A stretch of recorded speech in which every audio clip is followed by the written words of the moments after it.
Well, Democratic presidential candidate Joe Biden found himself in a confrontation Thursday with a voter in Iowa.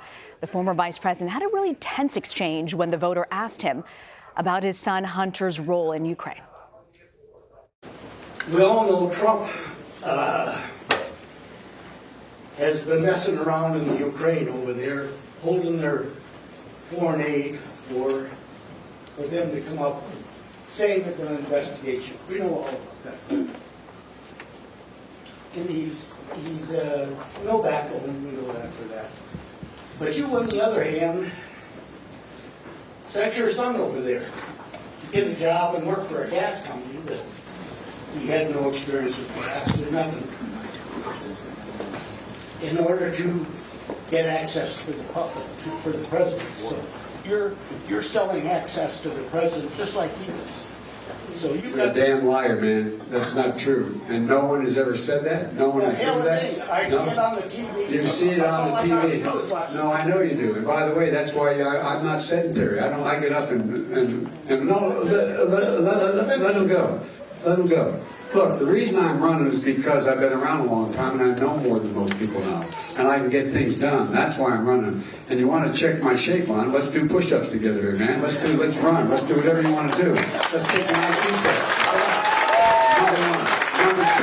Number two, no one has said my son has done anything wrong, and I did not on any occasion. And no one has ever said it. Not I didn't say you were doing anything wrong. You said I set up my son to work in an oil company. Isn't that what you said? Get your words straight, Jack. That's what I hear on MSNBC. You don't hear that on MSNBC. You did not hear that at all. What you heard. Look, okay, I'm not going to get in an argument with you, man. No, I don't want to. Well, yeah, you do. But look, here's the deal. Here's the deal. It looks like you don't have any more backbone than Trump does.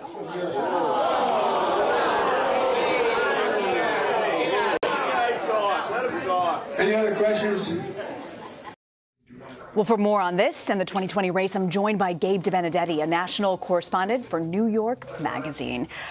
Wow, that was pretty fascinating. Yeah. How often does Ukraine come up on the campaign trail? Is this an issue that affects voters out in the heartland? I haven't heard a lot about it at all. I mean, and that was, in fact, quite an extraordinary exchange that Vice President Biden had there. Obviously, he faces some questions from it, mainly from people wondering where this is all coming from. But really, this is very out of the ordinary.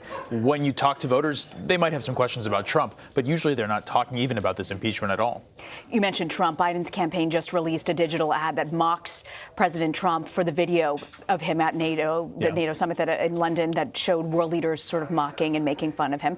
What do you think the goal was for this ad? Well, I think it's a message that we've seen before, and in fact, it reminded a lot of people of a message that John Kerry actually used against George W. Bush in 2004. The message is essentially, the United States is currently a laughingstock on the international stage. It plays, of course, to one of President Trump's biggest insecurities, which is that others are laughing at him. But the idea here is essentially to say, more or less what the overall Biden message is, which is we need to restore the country to being the respected leader that it once was. And under Trump, that's not the case. So that is the message that they're trying to send. I've got to ask you about Michael Bloomberg. Yes. Newest one in the race.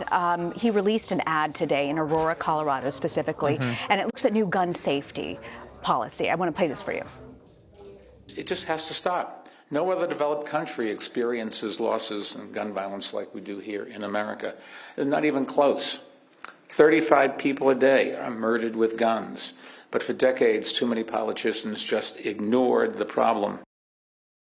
How central, Gabe, is gun violence and gun policy reform going to be for his campaign? Well, very. I think one of the useful things about the Bloomberg enterprise here is that he's been pretty vocal about the things that he cares most about for quite a long time and put a ton of money behind a lot of these efforts, including gun control. That's really one of the ones that he's spent the most time and energy on. Climate is another one, and there are a number of other issues, but there's no doubt that if he's known for one thing among voters, particularly in a lot of these swing districts, it's gun control. And by doing this as one of the first things in his campaign, his first major policy proposal, he's sending that message.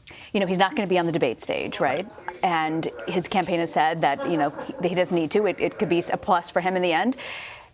Where do you see him at this point? I mean, is this enough? to focus, to catapult, to get voters to rally behind him? Well, it's an interesting proposition, and we've never seen anything like this before, partially because he's spending more money than literally anyone ever has in a political campaign, it looks like, or at least he's on track to, I should say. He's only been in the race for a few weeks, and he's already spent over $50 million in advertising across the country. But it's important to remember he's not competing in the first 4 primary states, so he's not really looking for a massive bump right now. And in that respect, they're kind of okay with the fact that he's not going to be on the debate stage. The counter-argument from people on the team, on the Bloomberg team, is essentially, we're going to spend our way to relevance here, and you can do whatever you want to do on the debate stage, but we're going to connect directly with the American people on their TVs.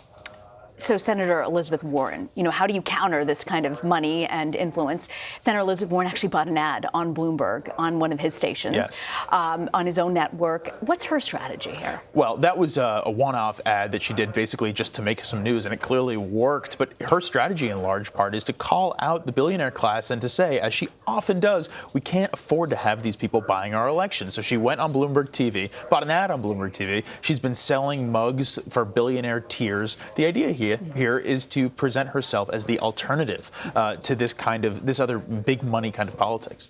Another candidate, Pete Buttigieg, got 3 big endorsements from former Obama administration officials. How significant is this? Well, it's an interesting thing, obviously, whenever someone from the Obama orbit endorses someone other than Joe Biden. That's seen as a little bit of an elbow at him. The truth, of course, is that Obama world is something that people in our business like to talk about, but it's not really ever been one concrete world. Listen, it's obviously pretty significant for him to have these validators who have been high up in White Houses, in one specific White House, backing his campaign. But we'll see how many he gets. Obviously, this is something that he's been working on, is trying to get a lot of validators on his side, because one of the main concerns that a lot of voters still have is, can this guy really do it? Mm-hmm. You have some reporting on Deval Patrick, who also got into the race pretty much later. Yes. He's trying to woo over some influential Democratic supporters, yes. right? Tell us a little bit about that. Well, recently he's been trying to do a lot of behind-the-scenes wooing of Democrats, whether it's political leaders, particularly in this one meeting that I was referring to, African-American political leaders here in New York. Al Sharpton was at this meeting, former Governor David Patterson, Congressman Gregory Meeks. The idea here is to win over people who can be validators for him, but also, maybe more importantly at this point for him, because he's really coming from far behind, he's trying to win over people who can give him a lot of money. And there were a number of Wall Street figures at this event, because basically, if he's going to really compete for the nomination, he's going to have to basically come from nowhere in his fundraising, and he's trying to get these people, late in the game on board. What gives him confidence to enter the race this late in, right? It's a great question. I think when he entered the race just a few weeks ago, it really felt like a big inflection point moment for a lot of the establishment Democrats who were very not confident about Joe Biden, not sure about Pete Buttigieg. Things have changed over the last few weeks, and I think a lot of folks now in that world are much more confident about Joe Biden. But clearly he believed Deval Patrick is someone who for a long time was told, you could be a serious contender here. Now, this was a year ago when he first decided not to run, but people like Barack Obama were talking to him, his old friend, about potentially running. So he has people who have for a long time said, maybe this could work. You mentioned Barack Obama. Before you go, really quickly, do we have a sense of who he might endorse? It seems unlikely that he's going to weigh in on this primary unless something really crazy happens. These are crazy times, Gabe. Yes, Never indeed. know. That's definitely true. Gabe Debenedetti, grateful you could join us. Thank you.